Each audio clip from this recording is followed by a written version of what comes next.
আসসালামু আলাইকুম প্রিয় স্বপ্নবাজের দল, আশা করব তোমরা ভালো আছো, তোমাদের পড়াশোনাও ভালো চলছে।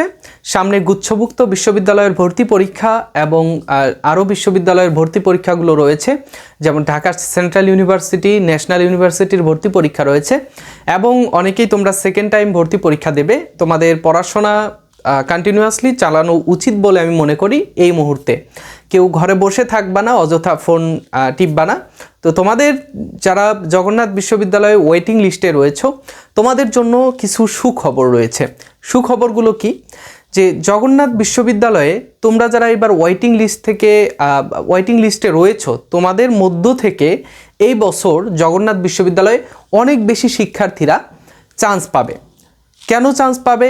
দেখো, এখন পর্যন্ত জগন্নাথ বিশ্ববিদ্যালয়ে কিন্তু ভর্তি পরীক্ষা হয়েছে ঢাকা বিশ্ববিদ্যালয়ের পরে পরে, অর্থাৎ ঢাকা বিশ্ববিদ্যালয়ের পরে বলতে এর মাঝখানে অনেক বিশ্ববিদ্যালয়ের পরীক্ষা হয়েছে এবং অনেক বিশ্ববিদ্যালয়ের রেজাল্ট এখনও প্রকাশ পায় নাই, অথবা সাবজেক্ট চয়েস, তারপরে যে পরবর্তী ধাপগুলো রয়েছে সেইগুলো কিন্তু এখন পর্যন্ত শেষ হয় নাই, ঠিক আছে? এবং ঢাকা বিশ্ববিদ্যালয় পর্যন্ত এখন পর্যন্ত তাদের যেই ভর্তি কার্যক্রম সেটা শুরু করে নাই। এবং এদিকে জগন্নাথ বিশ্ববিদ্যালয়ে কিন্তু সাবজেক্ট চয়েস আজকে থেকে শুরু হয়ে গেছে এবং তোমরা যারা ওয়েটিং লিস্টে রয়েছো তোমরাও এখানে সাবজেক্ট চয়েস দিতে পারবা, যাদের ন্যূনতম 14.4 মার্ক রয়েছে পরীক্ষার 72 মার্কের মধ্যে। তো এখন এই যে আমি যে বললাম যে তোমাদের ওয়েটিং লিস্ট থেকে এই বছর অনেক বেশি চান্স পাবে, কেন, কিসের জন্য আমি কথাটা বলছি? তোমাদের কিন্তু ইতোমধ্যেই আমি ইউনিট ভিত্তিক কত দূর পর্যন্ত যেতে পারে সেই সম্ভাবনা আমি তোমাদেরকে বলেছি এবং বিগত বছরের যে মার্কগুলো যত মেরিট পর্যন্ত গিয়েছে, যত মার্কে ভর্তি হতে পেরেছে লাস্ট একটা সিট পর্যন্ত একটা নির্দিষ্ট ডিপার্টমেন্টে, সেটাও কিন্তু আমি তোমাদেরকে ভিডিওর মাধ্যমে বলে দিয়েছি। যারা দেখো নাই তোমরা দেখে নিও, কিন্তু এই কথাটা ইম্পর্টেন্ট যে এই বছর তোমাদের ওয়েটিং থেকে অনেক বেশি শিক্ষার্থীকে জগন্নাথ বিশ্ববিদ্যালয়ে টানা হবে। এইখানে কিন্তু কয়েকটা বিষয়ের উপরে আমি নির্ভর করে কথা বলছি, সেই বিষয়গুলো একটু বলি। সর্বপ্রথম হচ্ছে, দেখো, জগন্নাথ বিশ্ববিদ্যালয়ের নির্দিষ্ট ডিপার্টমেন্টে প্রত্যেকটাতেই কিন্তু শর্ত দেওয়া রয়েছে।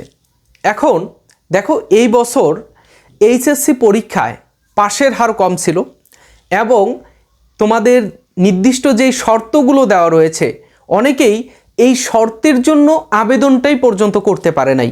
অনেক ভালো স্টুডেন্ট কিন্তু এইচএসসিতে খারাপ হয়েছে, মানে তোমার অ্যাডমিশন ক্যান্ডিডেট, সে অ্যাডমিশনে ভালো করতো কিন্তু এইচএসসি পরীক্ষায় সে খারাপ করেছে। সেই রকম শিক্ষার্থীরা আবেদনটাই করতে পারে নাই এবং আবেদন না করার কারণে তারা এই বছর এখানে পরীক্ষা দিতে পারে নাই। যারা পরীক্ষা দিয়েছে তাদের অনেকেই তোমার ভালো পড়াশোনা করেছে, অনেকেই করে নাই। এখন এই যে প্রতিযোগিতা কিন্তু তুলনামূলকভাবে কমেছে, তোমাদের প্রতিযোগিতা জগন্নাথ বিশ্ববিদ্যালয়ে তুলনামূলকভাবে কমেছে বিভিন্ন ইউনিটে, কিছু ইউনিটে বেড়েছে, কিছু ইউনিটে কমেছে।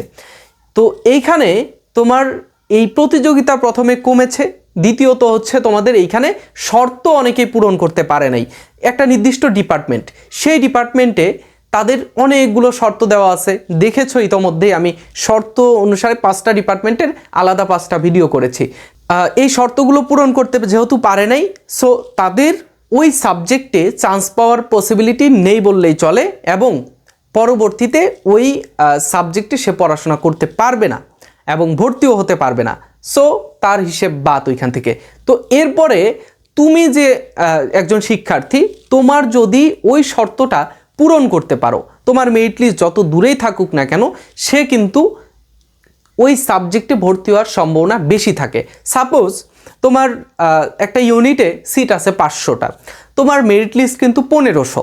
এখন তোমার সামনে আরও কতজন শিক্ষার্থী আছে, মানে অনিশ্চয়তার মধ্যে 1000 শিক্ষার্থী।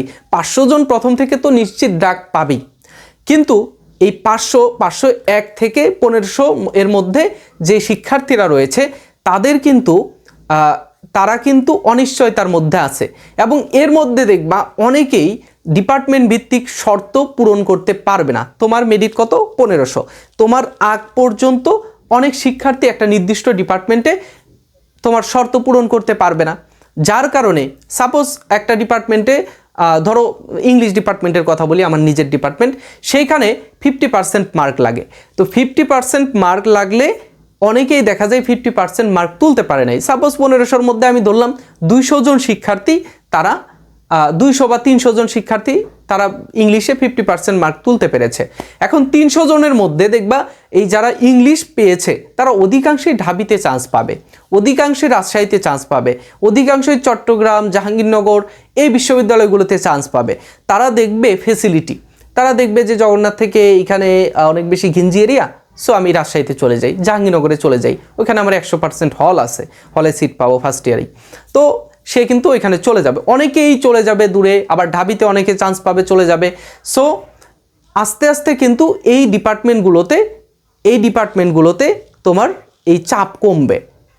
সিট আছে কতগুলো, ধরো আর্টস থেকে 40টা সিট আছে বা 60টা সিট আছে, 60টার মধ্যে দেখা যায় যে এই 60টা সিট পূরণ হতে হতে তোমার চলে যাবে 1400-1500 পর্যন্ত। সো এতদূর না গেলেও মোটামুটি যাবে ইংরেজি সাবজেক্টের ক্ষেত্রে, কিন্তু অন্যান্য সাবজেক্টে আরও দূরে পর্যন্ত চলে যাবে। সো আমি একটু ব্যাখ্যা করে বললাম, এই জন্যই আমার ভিডিওগুলো সবসময় বড় হয়, তোমাদেরকে একটু ব্যাখ্যা করে বুঝিয়ে বলি। আর বোঝাতে না পারলে আমার নিজের খারাপ লাগে এবং পরবর্তীতে মনে হয় যে কি যেন একটা মিস করেছি। ভিডিও লং হবে, আমার ভিউ বাড়বে, আমার ওয়াচ টাইম বাড়বে, এটার জন্য কিন্তু আমি কখনো বলি না। এখন পর্যন্ত চ্যানেল থেকে আমার একটা টাকাও আসে নাই, ঠিক আছে? যদিও ভবিষ্যতে আসতেও পারে, কিন্তু এখন পর্যন্ত আসে নাই। সো এটা আমি সিক্রেটটা বলে দিলাম। সো এই জন্য আমি তোমাদের এই স্বচ্ছ রাখার চেষ্টা করি সব কিছু, সেই জন্যই তোমাদের সামনে বলা। সো আমি ভিডিও লং করি, তোমরা অনেকেই কমেন্টে বলো যে ভাই একটু শর্টকাটের মধ্যে যদি বলতেন। ভাই সময়ের মূল্য তোমাদেরও আছে, আমারও আছে। এই ভিডিওটা আমি ভিডিও করছি, এখন আমার সময় বেশি লাগছে, এডিটে ফেলবো তখন আমার সময় বেশি লাগবে, সেইভাবে সময় বেশি লাগবে, আপলোড দিব সময় বেশি লাগবে, এরপরে তুমি দেখবে ততক্ষণে আমার কয়বার সময় বেশি লাগলো, 4-5 বার, তোমার একবার সময় বেশি লাগবে। সো আমি জাস্ট তোমাদের এই ব্যাখ্যা করে বলার জন্যই ভিডিওগুলো বড় হয়। আরেকটা দ্বিতীয় কারণ সেটা হচ্ছে যে শর্তের বিষয়টা বললাম, দ্বিতীয় কারণ সেটা হচ্ছে যে অন্যান্য বিশ্ববিদ্যালয়ে এখন পর্যন্ত মেরিট অনেক বিশ্ববিদ্যালয় দেয় নাই, অনেক বিশ্ববিদ্যালয় দিয়েছে, আবার অনেক বিশ্ববিদ্যালয়ে এখনও বিশ্ববিদ্যালয় ভর্তি পরীক্ষাই হয় নাই। যেমন গুচ্ছের মধ্যে 20টা বিশ্ববিদ্যালয় রয়েছে, আবার আরও বিশ্ববিদ্যালয়গুলো রয়েছে যে কুমিল্লা বিশ্ববিদ্যালয়, খুলনা, তারপরে এই বিশ্ববিদ্যালয়গুলো পরীক্ষা হয়ে গেছে, কিন্তু অনেকগুলোর মেরিট এখনও 2-1টার হয়তো বাকি আছে, কিন্তু তারা ভর্তি কার্যক্রমও শুরু করে নাই। এই যে জগন্নাথ কিন্তু অলরেডি সাবজেক্ট চয়েস দেওয়া হয়ে যাচ্ছে। সো সেইখানে সাবজেক্ট চয়েস, অনেকেরই ওইখানে সাবজেক্ট আসবে, সবাই চলে যাবে। সো এই বছর জগন্নাথ বিশ্ববিদ্যালয় এই কারণে আমাদের অনেক ওয়েটিং থেকে অনেক বেশি শিক্ষার্থীকে টানবে, ঠিক আছে?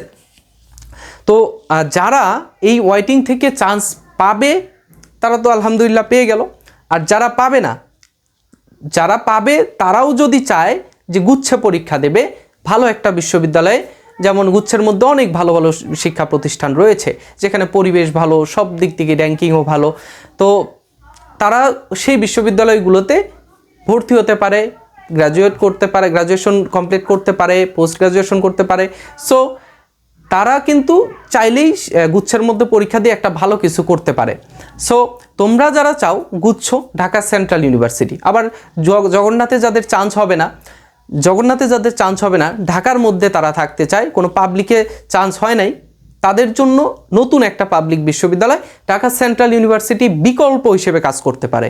কেননা ঢাবির পরে জবির পরে জাবি, তারপরে ঢাকার মধ্যে যদি মানবিক বা ব্যবসায়ী শাখার শিক্ষার্থীদের জন্য ভালো প্রতিষ্ঠানগুলোর কথা বলো, তারা কিন্তু অনার্স করতে পারে এই 7 কলেজ ঢাকা সেন্ট্রাল ইউনিভার্সিটিতে। তো যারা চাও যে তোমরা ডিসিইউতে ঢাকা সেন্ট্রাল ইউনিভার্সিটি গুচ্ছের মধ্যে এবং ন্যাশনালে পরবর্তীতে ভর্তি পরীক্ষা দিবা, অবশ্যই তোমরা সামনে ঢাকা সেন্ট্রাল ইউনিভার্সিটির আবেদন করবা, ডেট দিয়ে দিলে আমি বলে দেব। এবং তোমাদের জন্য এখন থেকেই ভালো একটা প্রস্তুতির জন্য আমরা একটা এক্সাম ব্যাচ চালু করেছি, যে এক্সাম ব্যাচে ডেইলি পরীক্ষা নেওয়া হবে টপিক ভিত্তিক, তারপরে হচ্ছে আমাদের সর্বশেষে মডেল টেস্ট নেওয়া হবে। তো তোমরা চাইলেই কিন্তু আমাদের এক্সাম ব্যাচে জয়েন করতে পারো, ঠিক আছে? এক্সাম ব্যাচের ফি খুবই কম রেখেছি আমরা, জানো বরাবরই তোমাদের জন্য আমরা ফি খুব কম রাখি। তো অন্যান্যদের মতে আহামরি টাকা আমরা রাখি না। সো তোমরা যারা চাও অবশ্যই আমাদের এক্সাম ব্যাচে জয়েন করবে, ঠিক আছে। আর আরেকটা বিষয় যে ঢাকার মধ্যে থাকলে ফেসিলিটি কিন্তু অনেক রয়েছে, তোমরা গুচ্ছ অথবা বিকল্প হিসেবে ডিসিইউ তোমরা দেখতে পারো, ঠিক আছে। তো আজকের ভিডিওটা এই পর্যন্তই। যারা ওয়েটিং লিস্টে রয়েছে তারা ভালোভাবে সাবজেক্ট চয়েস দেবে। কিভাবে সাবজেক্ট চয়েস দেবে আমি কিন্তু অলরেডি ভিডিওতে বলে দিয়েছি, তোমরা প্রিভিয়াস ভিডিওগুলো দেখো। বারবার একই প্রশ্ন করলে আসলে আমারও মাঝে মাঝে মনে হয় যে দুনিয়া থেকে উধাও হয়ে যায়। তো বেশি প্রশ্ন না করে প্রশ্ন করার আগে আমার চ্যানেলে আগে খোঁজ করবে, ভিডিওগুলো স্ক্রল করবে, যেহেতু দিনে 2, 3টা 4টা পর্যন্ত ভিডিও দেই। সো একদিন 2 দিন 3 দিন পরই আমাদের অনেকগুলো ভিডিও স্ক্রল করলে তারপরে 3 দিনের ভিডিও পাওয়া যায়। সো তোমরা চাইলেই চ্যানেলে একটু চক্কর দেবে, তারপরে আমাকে না পেলে তখন আমাকে মেসেজ করবে, ঠিক আছে। তো আজকে পর্যন্তই, পরবর্তী ভিডিওতে দেখা হচ্ছে। সে পর্যন্ত ভালো থেকো, সুস্থ থেকো, আল্লাহ হাফেজ, আসসালামু আলাইকুম।